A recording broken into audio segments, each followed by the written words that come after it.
안녕하십니까, 이진우입니다.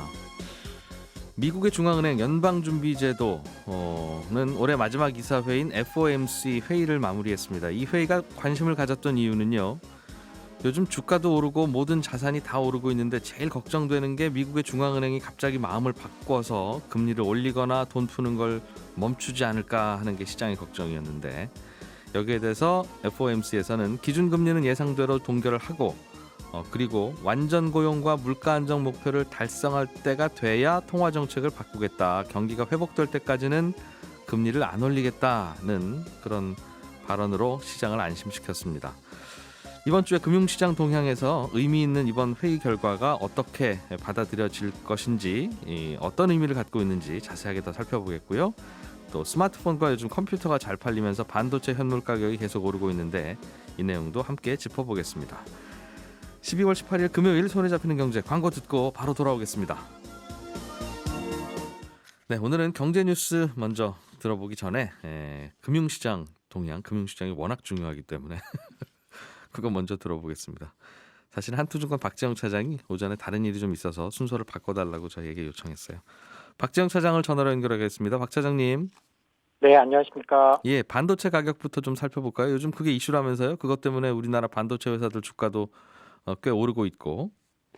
네, 최근에 개인 투자자들이 7만 전자 하면서 삼성전자 주가가 굉장히 많이 올라가는데 예. 관심을 가지고 계신데요.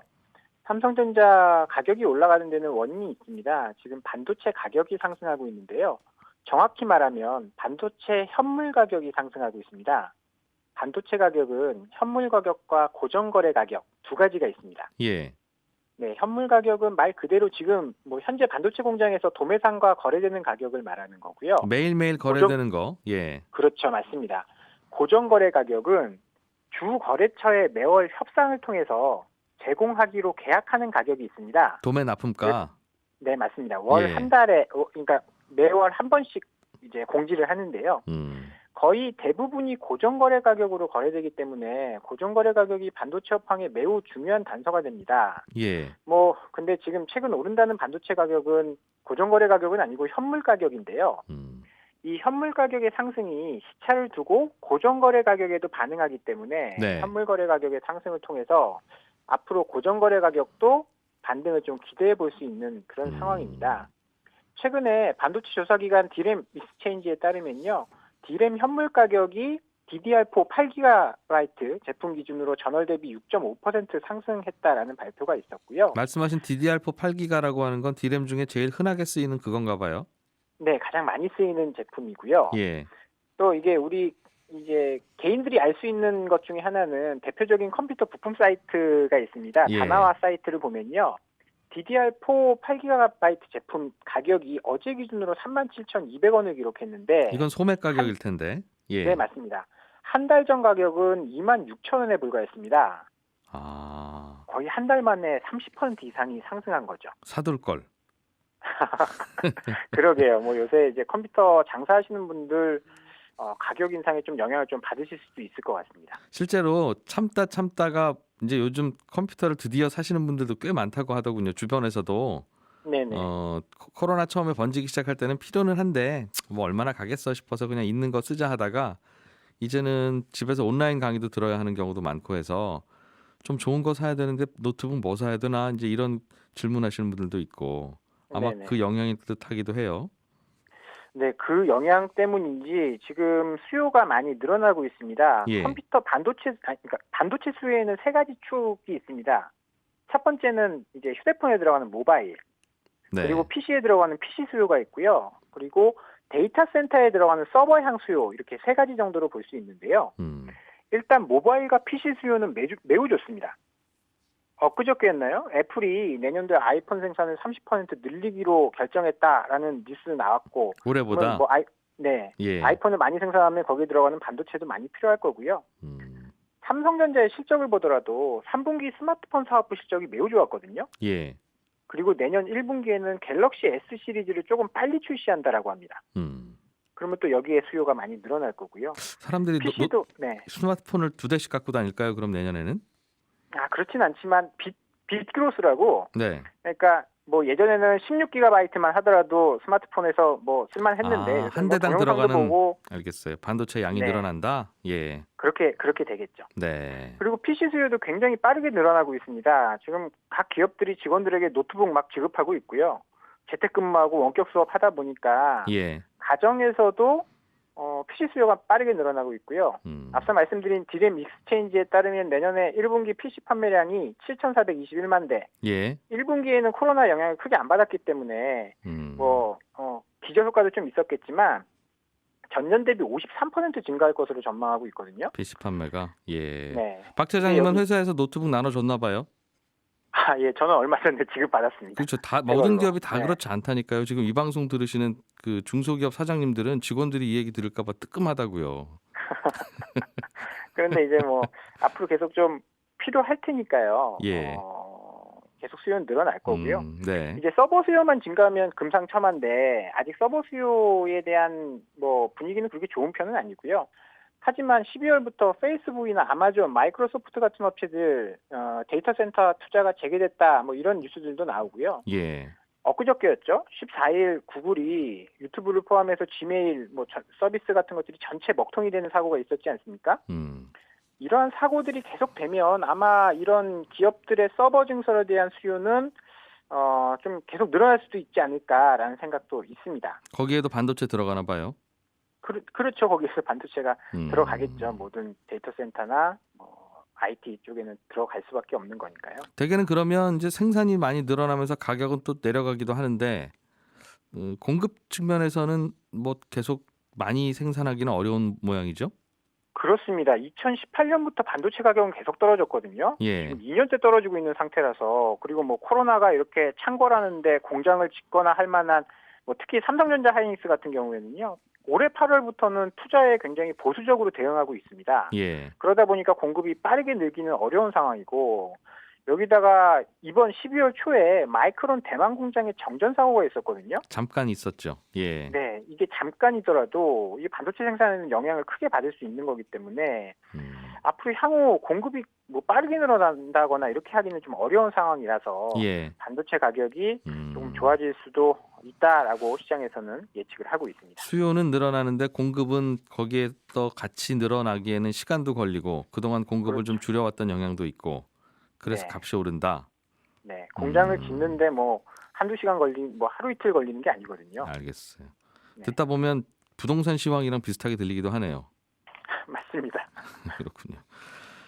올해 마지막 FOMC 회의가 끝났어요. 미국 중앙은행에서 그 통화정책 결정하는 분들이 모여서 회의하는 건데 중요한 내용이 뭐가 좀 나왔습니까? 뭐 여기서 가장 중요한 거는 금리를 동결했는데요. 파월 의장, 그러니까 뭐 연준의 의장이죠. 말로 굉장히 잘 막았던 것 같습니다.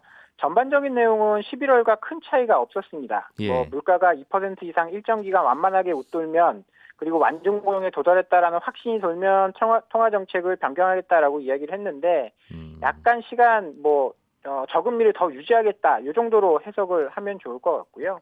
시장에서 기대했던 채권 매입을 늘린다거나 채권의 만기를 늘리는 정책의 변화는 없었습니다. 그럼에도 불구하고 시장이 좀 긍정적으로 반응한 거는요. 완화적인 통화 정책인데도 경제는 좋다라고 이야기를 했거든요. 내년에 미국의 GDP 성장률 원래는 이제 4% 전망했었는데 4.2%로 상향 조정했고요. 예. 실업률도 5.5% 정도 될 거라고 했는데 5%로 하향 조정했습니다. 거기다가 이제 매번 FOMC마다 파월 의장이 기자회견을 하는데 기자회견장에서 경제가 안 좋아질 경우 언제라도 완화적인 정책을 펴겠다 이렇게 이야기를 했고요. 지금 뭐 주식도 그렇고 비트코인도 막 많이 오르는 거에 대해서 걱정하시는 분들이 있는데 예. 기자들도 그런 걱정이 있었나 봐요. 파월 의장한테 지금 자산시장이 버블 아니냐 이런 질문을 했는데 지금같이 낮은 금리 상황에서는 적당한 가격이다라고 답하면서 자산가격 버블에 대해서는 우려를 좀 덜어줬습니다. 그 말은 금리가 올라가면 이건 거품이라는 말인데. 그렇죠. 한동안 금리를 안 올리겠다라고 했으니까 시장은 안도를 한 거죠. 문 닫을 때까지 시간 더 남았으니까 좀 더 즐기라 그 말이군요. 맞습니다. 예. 여기다가 이제 차기 행정부 옐런 전 의장이 이제 재무장관으로 취임을 하는데 거기에 좀 보조를 맞출 필요가 있을 것 같습니다. 지금은 통화정책보다 재정정책이 우선이기 때문에 통화 정책의 수장인 파월이 먼저 나가면 네. 이거는 좀 말이 안 되는 거다라고 생각을 한 것 같아요. 그래서 이제 차기 행정부 이쪽과 보조를 맞추는 정도의 통화 정책이었다라고 보면 될 것 같습니다. 그렇군요. 비트코인은 말씀하신 대로 또 올랐던데 이제 이게 이런 네. 분위기를 반영한 여러 조각 중에 하나겠죠? 맞습니다. 달러가 뭐 이런 결정이 나오고 달러가 약세를 보이다 보니까요. 예. 상대적으로 비트코인이 돈이 몰리면서 큰 폭으로 상승을 하는 요새 추세를 보이고 있습니다. 예. 한국투자증권의 박재영 차장이었습니다. 고맙습니다. 감사합니다. 알아야 될 것들 많이 안내를 해주고 눈높이에 딱 맞는 만인의 경제 과외 선생님. 다음 순서는 친절한 경제입니다. 네, 오늘은 청취자 중에 박길선 씨가 보내주신 질문인데요. 주식 투자를 하면 배당을 받을 수 있다던데 이 배당이라는 게 하루만 갖고 있어도 되는 겁니까? 아니면 오래 갖고 있을수록 배당이 더 많은 겁니까? 이런 질문을 보내오셨습니다. 주식 투자 처음 하는 해에는 여러 가지 궁금한 게 많아지죠. 예, 연말이 되면 이제 배당 받을 시기가 다가오니까 배당이라는 게 있다는데 어떻게 나눠주는 건가 궁금해하실 수도 있으실 텐데요.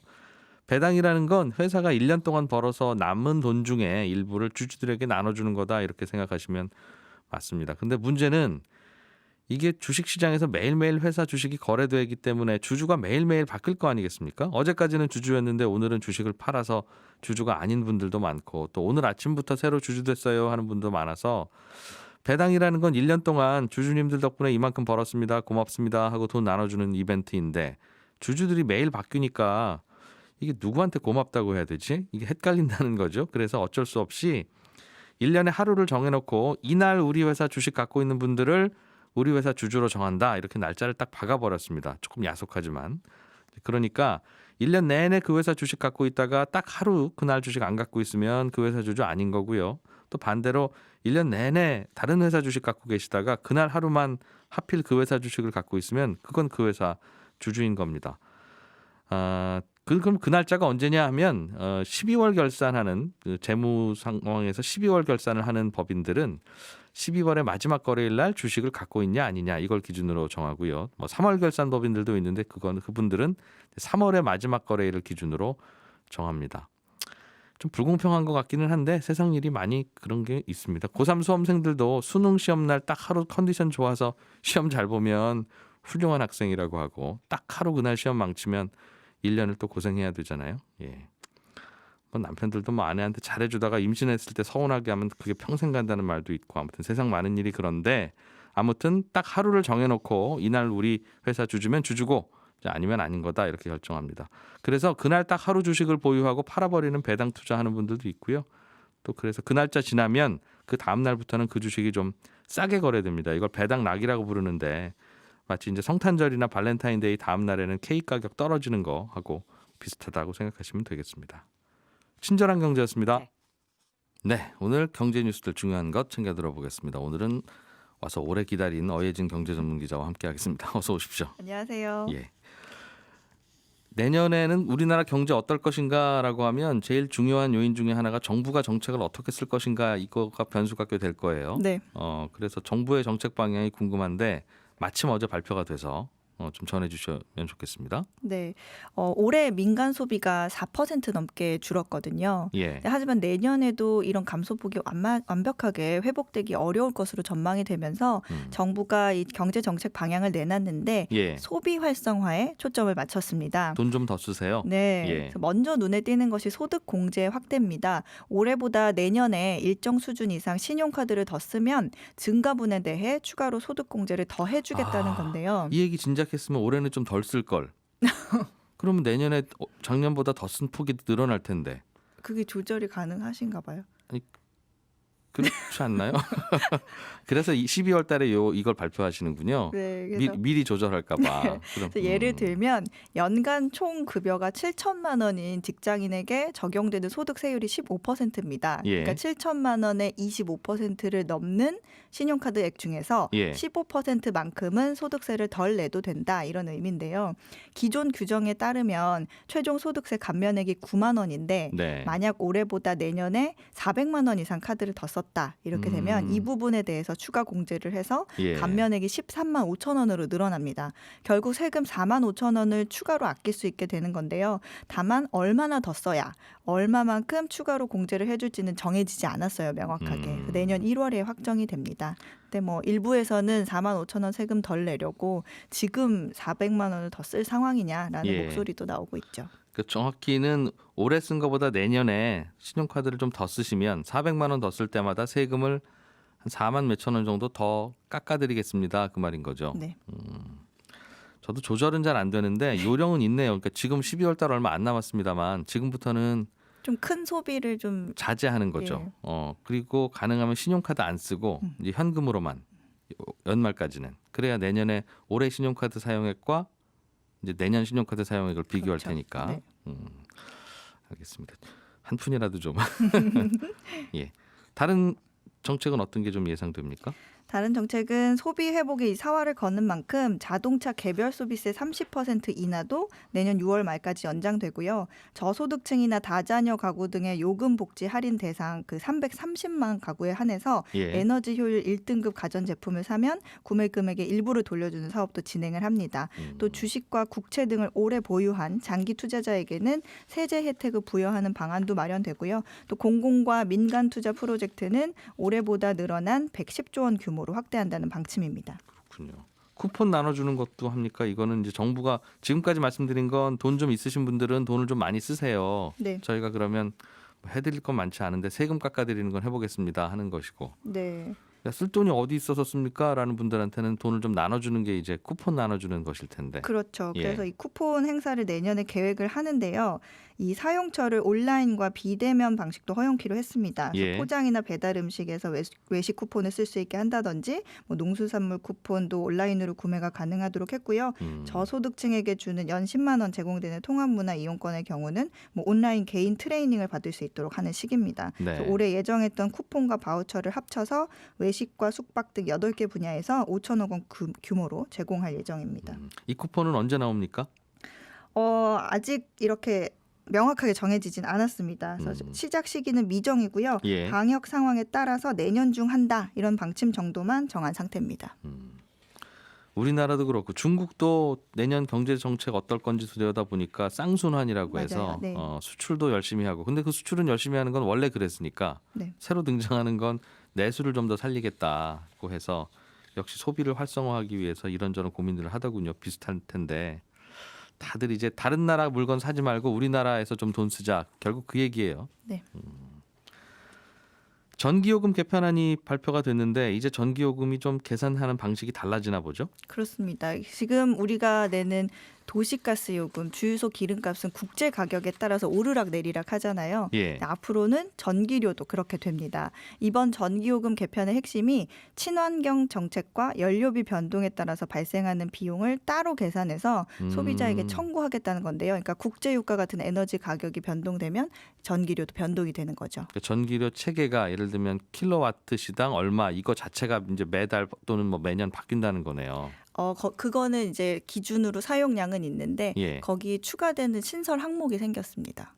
결국 나가는 그래서 전기요금이 그때 똑같은 사용량이더라도 네. 달라지게. 그렇죠. 그래서 국제 유가가 오르면 예. 이 연료비와 전력 구매 비용이라고 올라가지고 예. 이 한국전력이 원래는 전력 구매 비용 연료비가 오르면 적자가 됐거든요. 근데 반대로 유가가 내리면 또 흑자를 기록하곤 했습니다. 예. 근데 앞으로는 연료비 조정 요금 항목을 신설해서 국제 유가 같은 이 연료비 변동분을 3개월 주기로 반영을 합니다. 네. 국제 유가가 내리면 연료비 조정 요금 항목 여기가 고지서에 마이너스로 표시가 돼서 그 말은 환불해 준다는 뜻이고. 네, 그래서 예. 전기료 청구 가격이 내려가는 거고요. 반대로 더 추가될 수도 있습니다. 예. 그리고 또 기후 환경 비용이라는 항목도 새로 생기는데요.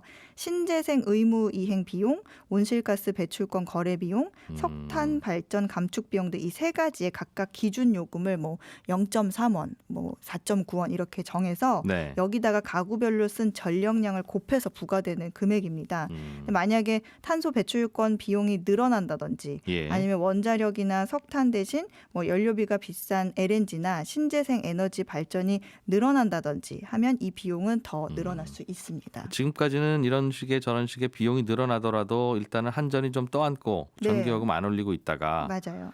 또 이런 비용이 떨어지면 이제 그동안 쌓였던 적자 해소하느라고 또 전기요금 그대로 붙잡고 있고 네. 대개는 그렇게 했는데 이제는 그때 좀 조정을 하자 그런 건가 봐요. 맞습니다. 아마 오를 가능성이 높아 보여서 그런가 봅니다. 그러니까 뭐- 이런 얘기 하겠죠. 그렇지 않아요? 그렇죠. 핵심을 찌르셨는데요. 어. 지금은 이제 국제 유가가 떨어진 상태니까 예. 당장은 전기 요금이 내려갈 것으로 전망되고 있습니다. 음. 당장 다음 달 전기료가 월 평균 350kW를 쓰는 4인 가구 기준으로 1,000원 정도 예. 내려가고 500kW를 쓰는 다소비 가구의 경우에는 1,500원 정도 내려갈 전망인데요.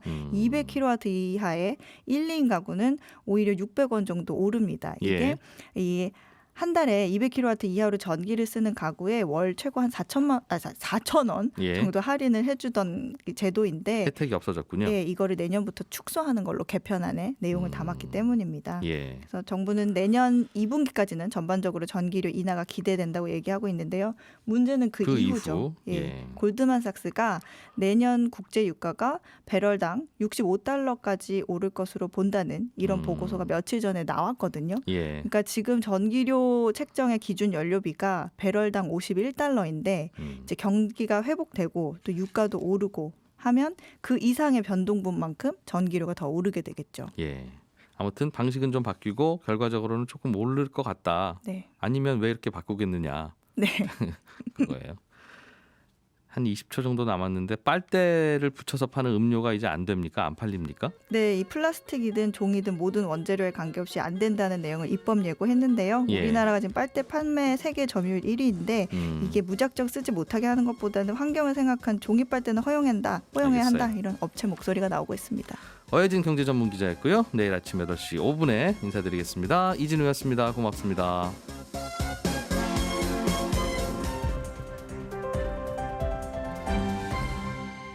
경제를 생각하는 사람들의 즐거운 습관. 이진우의 손에 잡히는 경제.